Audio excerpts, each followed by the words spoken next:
is therefore a great honor to welcome you to the second edition of Connecting Opportunities, Slovenia and Japan, here in Tokyo.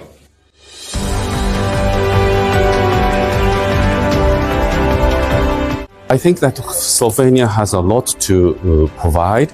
It's not a very large country, but economically speaking, it's very much developed, very matured labor forces, and very much willingness to engage with other countries, including in Japan. So I do think it's a very nice event to showcase what Slovenia can provide, not only for Japan, but broader in the global context.